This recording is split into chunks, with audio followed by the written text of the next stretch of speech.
This whole thing of democracy is a smoke screen of lies. Because even in countries where they are claiming democracy, they are enjoying more freedom in Africa than we can enjoy in their own country. Hello guys, once again welcome back to my YouTube channel. I'm your host Larry, and guys, in today's video I want us to listen to this speech from Joshua MAPONGA. Now, for those who don't know who Joshua MAPONGA is an African activist and an author from Zimbabwe, majorly known for his works on African identity, governance, and social economic issues. And by African identity, I mean he works so hard in making sure that Africa is recognized beyond how we are recognized. So in today's video, and also he has sent a strong warning to the Western countries, and also he has warned our weak African leaders. So guys, let's dive into this video and then I'll be back with more comments. But remember, first thing first, kindly consider subscribing to this channel if you're yet to subscribe. And also make sure you comment, like on this video so that it can be recommended to a lot of people as much as possible. So without wasting your time, let's have a dive into this video. Wow. Translate your information into your passion, into your action plan. What I'm challenging SWAPO to do, stop correcting full stops and commas. Look for your hands and implement what you have said you are going to implement. And I will say this, and I will not spare you. I'm not coming in as a technocrat. I'm a technocrat in terms of being an intellectual harasser and social maverick who upset systems. There I'm a professional. I will harass you and you will not sleep for 16 weeks in a row. And I would want you, as we are concluding, to live here uncomfortable. And I'm doing this deliberately so that you can have an action plan that let us go out there and let us do something about it. I love what my brother said. SWAPO did not go to war to fight for democracy. Let's start right there where it's uncomfortable.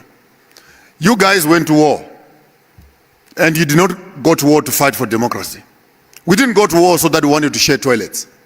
No, we can build our own toilets. We went to war because we wanted to restore land. Number one, we wanted power away from those that were oppressing us and to have it to ourselves.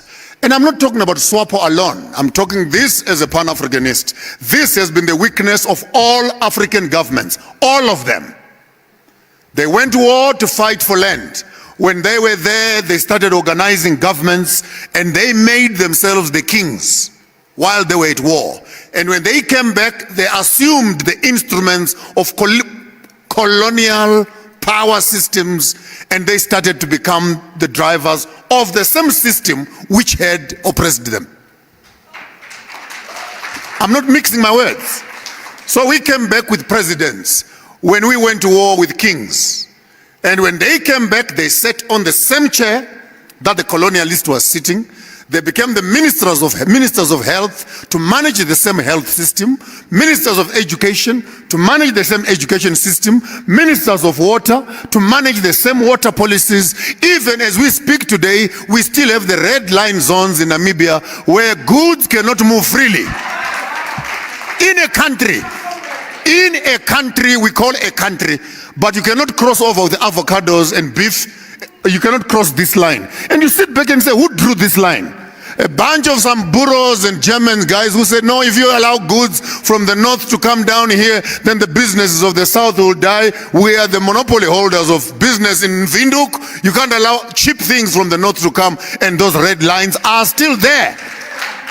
And we talk about manifestos, we talk about policy change, and yet the devil in the room still looks at us, and to tamper with it, we all want to tiptoe and put golden gloves when we begin to talk about these real issues that matter. Come with me, ladies and gentlemen. We only have 3 things to discuss Number one, it is water. Number two, it is land. Number three, it is air. That's what we are made out of. And that's what gives us legitimacy to stay on this earth. Every one of us, we have a right to clean air. Every one of us have a right to clean water. Every one of us have a right to land. So we don't have all these ministries, beautiful and cosmetic as they are. Minister of what, minister of what, minister of what, minister of what.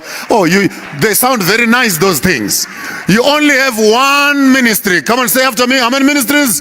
How many ministries? And that is the ministry of land. Because in ministry of land, agriculture is there.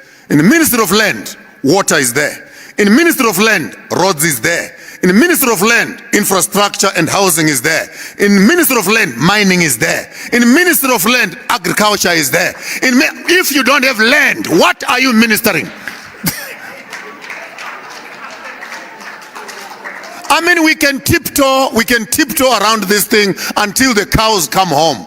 The Namibian government, through the SWAPO Liberation Organization, need once and for all to look at land as the real ministry, and all other ministries can wait. Even energy is founded on land. Without land, how can you harvest solar? How can you harvest oil? How can you harvest water to generate the power that you're talking about? So land is critical. Hear me as I'm looking for a landing strip, ladies and gentlemen. When we have these ideas, we are going to be spending $500 million. Congratulations, Honorable Minister. $500 million going towards agriculture. Oh, put your hands together. Ah, wow. Now stop and start crying. 70% of that land is still sitting in white hands, so the 500 million is going to who?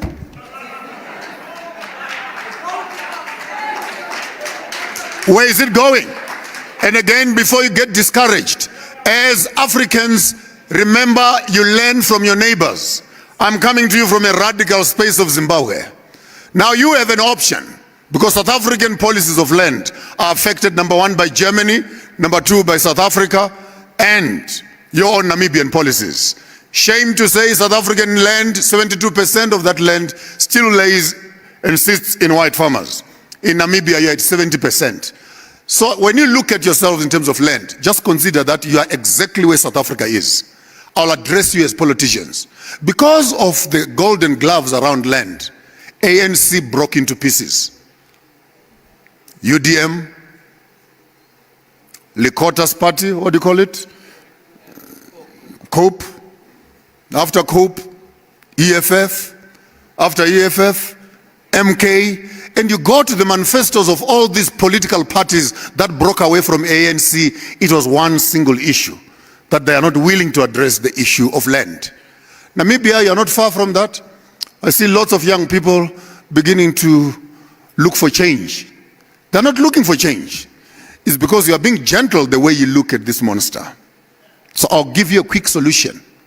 The quicker you address this issue, the better. Follow me carefully.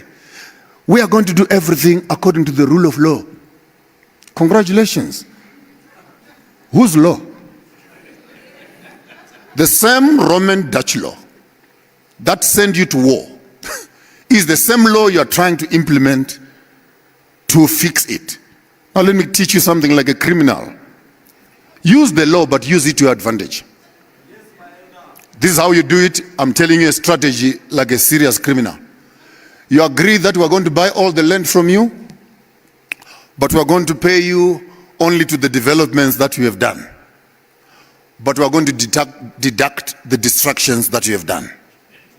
And we'll give you the change. I mean, that makes sense. We agree. So you found our land virgin. It was clean. It was productive. You have worked on it for 50, 60 years. You've put fertilizers. You've polluted the rivers. You've what. The quality of the land that you found, vis-a-vis the quality of the land that we are now buying, cannot be at the same price. So we agree to the 3 million purchase of your farm. We deduct siltations, salting of the land, destruction of nature, and etc., and we give you the change, and then we can decide how much can we pay you for what you destroyed. I mean, if they use the law, because for me it's clear, if you take away the law, the land without law, how can we use law to take it back? It was taken without law. In our own way in Zimbabwe, we would take it back without law.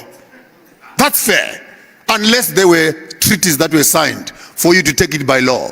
What am I talking about? When it comes to the issues of land, Zimbabwe, we took a radical land reform program. Follow very carefully. We got tired, 25 years of being lied to by the British government. We are going to, when they were using our land as a retirement package for their soldiers from the British Army. And they lied for 25 years, hoping that in 25 years, Mugabe will be gone. They were disappointed. The man was still alive and he was there. And the promises they'd given him were not fulfilled. So it became a mess. The soldier said, if you don't give us land now, you and Britain are all going out. Mugabe to make the U-turn in his policies and look at Tony Blair and says, Tony Blair, you can keep your Britain, I'll keep my Zimbabwe. But that was under emergency. They grabbed the land. I'm being very frank, very frank. They grabbed the land. Unfortunately, our brothers, being our brothers, they distributed the land amongst themselves. It trickled a little bit to the bottom, but the rest of them, the generals and the army, some grabbed more than they could need.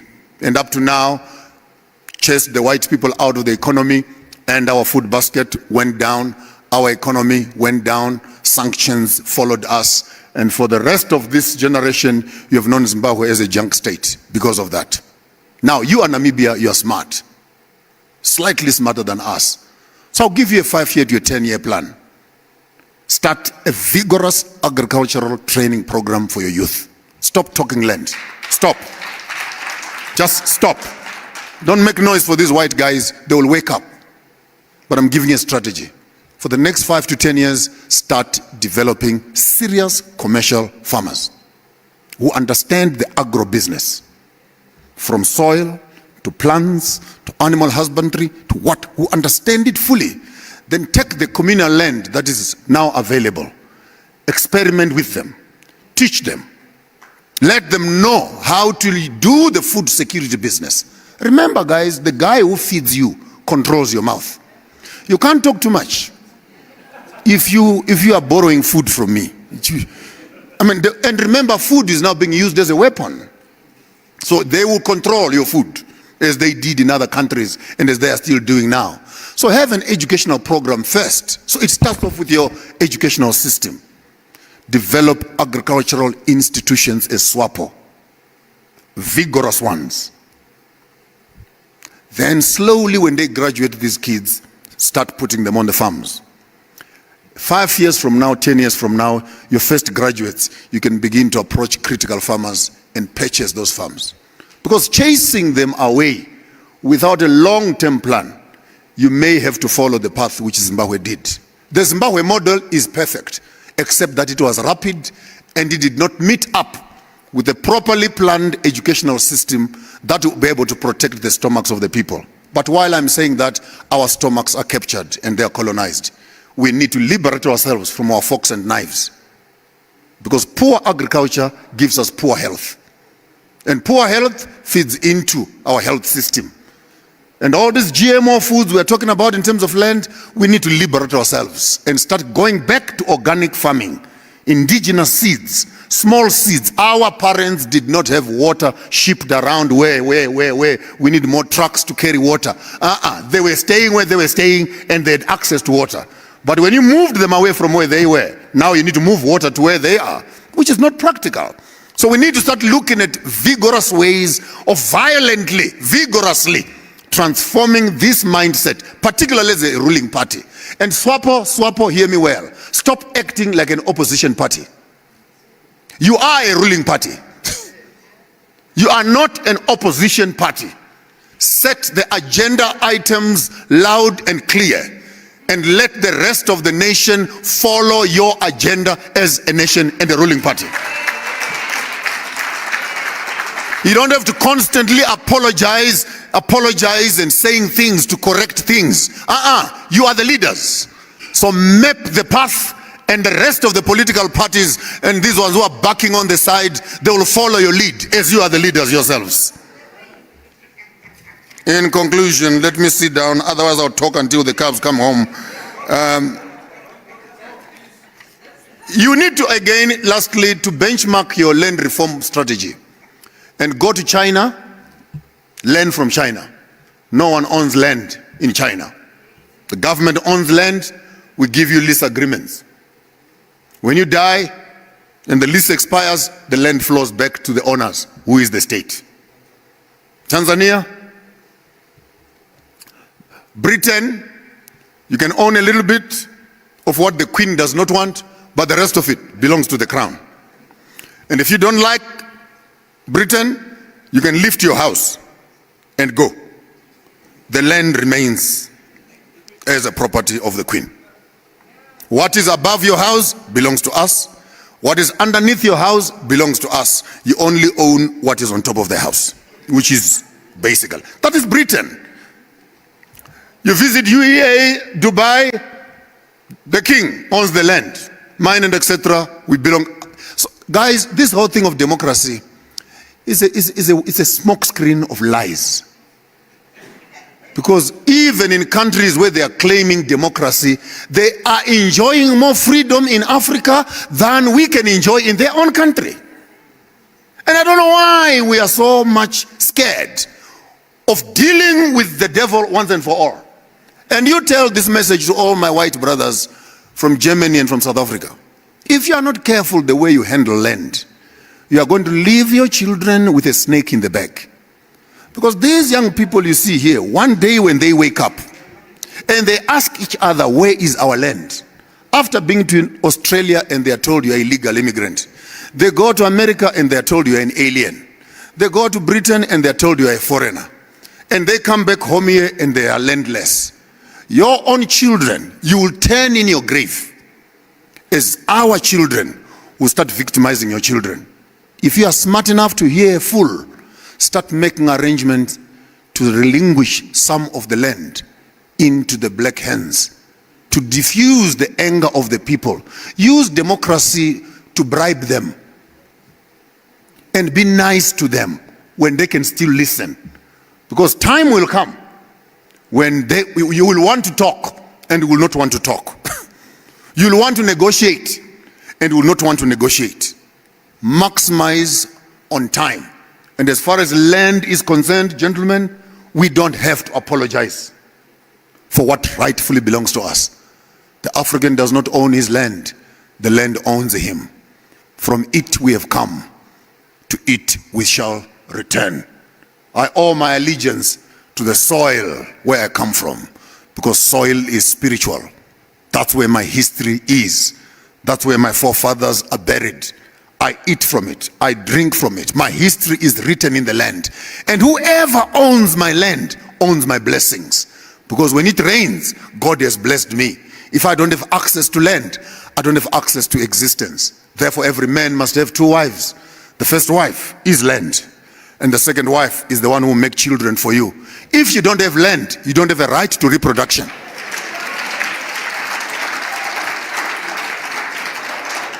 Because you cannot sleep with your wife on WhatsApp. You can't sleep with her on Facebook. You need an address. You need an address. Land is the address that legitimizes even making children. That's why when lions walk around the bush, they lift up their legs and they mark their territories. And after they've marked their territories, then they start reproducing. Are animals now better than us, that we fail to have access to our own spaces so that we can reproduce after our own selves? I challenge SWAPO to deal with land issues violently. Take off those bloody gloves. Get down to business. But be strategic, be thoughtful, be mindful, be future-seeing, and put strategies that will work. But no matter how long you wait, sweet talking around land, it will boil down to one thing. Who will ultimately be the owner of the land? So I would want to respect that by policy. Let's keep the land as state land. Let people lease it from us as they work. And let us constantly be in control, because this is one of the only assets that we have as a nation. And if we must be sovereign, we can't have Germans here who have farms in our place and they're busy sitting somewhere. They don't even come here. They just send their friends to come and shoot some few impalas. And they convert some of the agricultural land into tourism plots where their friends can come and hunt.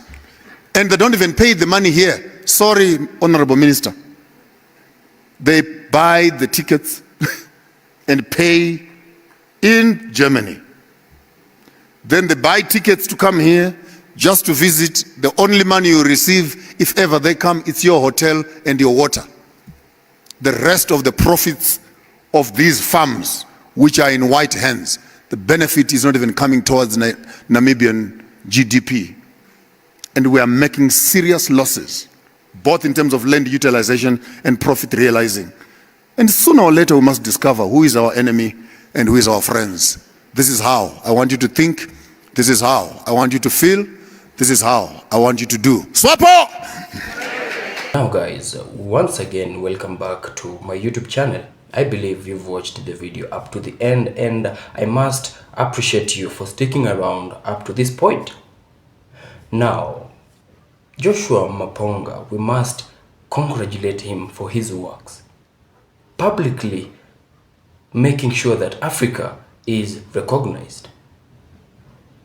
And we can clearly tell that Joshua MAPONGA is a very big fan of Ibrahim Traore, because look at how he condemns these weak African leaders. Look at how he condemns our corrupt and selfish African leaders. In our countries, we have a lot of selfish leaders. Leaders who only care about their pockets.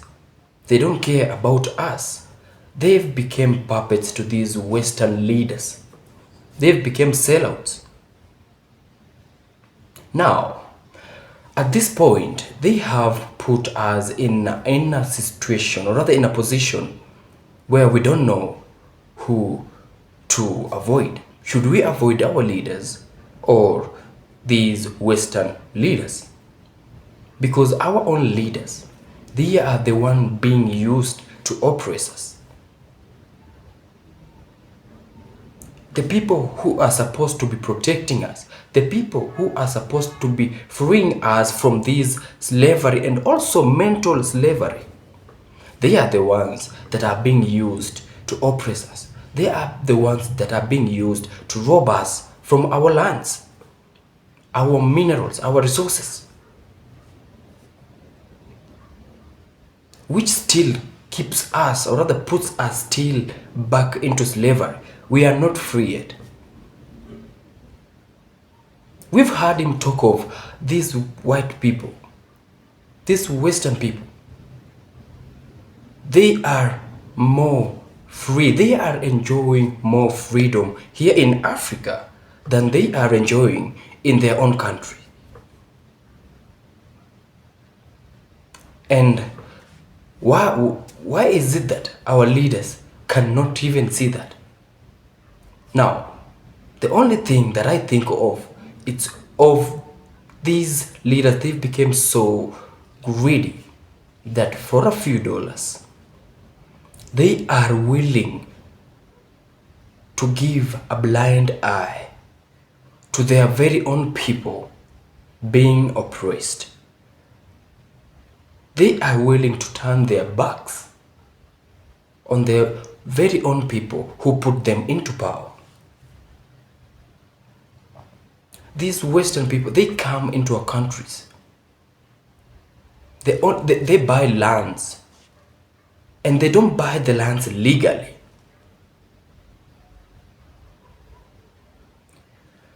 How I wish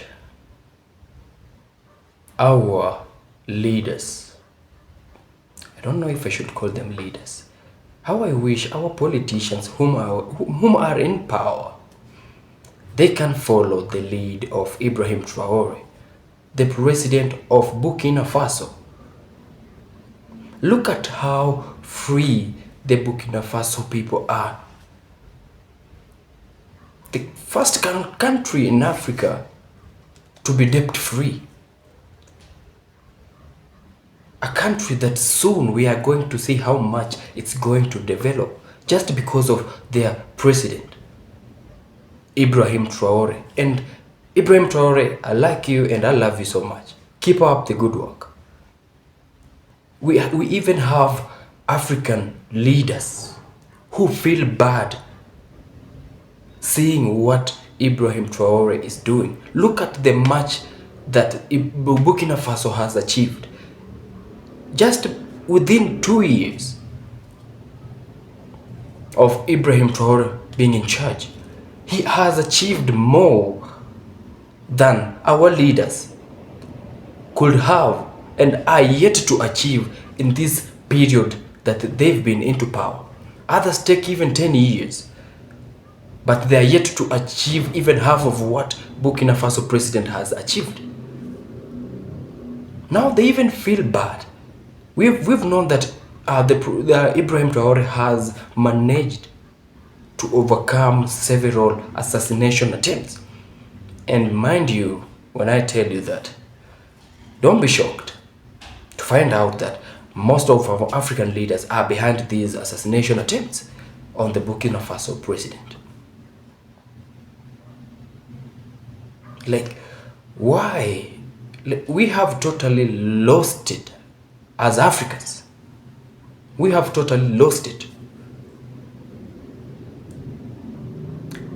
How I wish we could learn to appreciate our very own people. How I wish that our countries and our leaders could know the importance of being self-sufficient as a country. How they would know and recognize the benefits of utilizing the country's resources before we think of exporting them to other countries, other Western countries. In just a matter of time, we are going to witness how big Burkina Faso is going to be, and also how big it's going to develop. How I wish we could have leaders like Ibrahim Traore. How I wish our leaders could follow the lead of Captain Ibrahim Traore. So guys, if you found this video interesting, kindly consider subscribing to my channel so that you don't miss out on whatever I upload next. Like, subscribe, comment, and also share this video to your friends, families, and relatives. And until we meet again, peace out.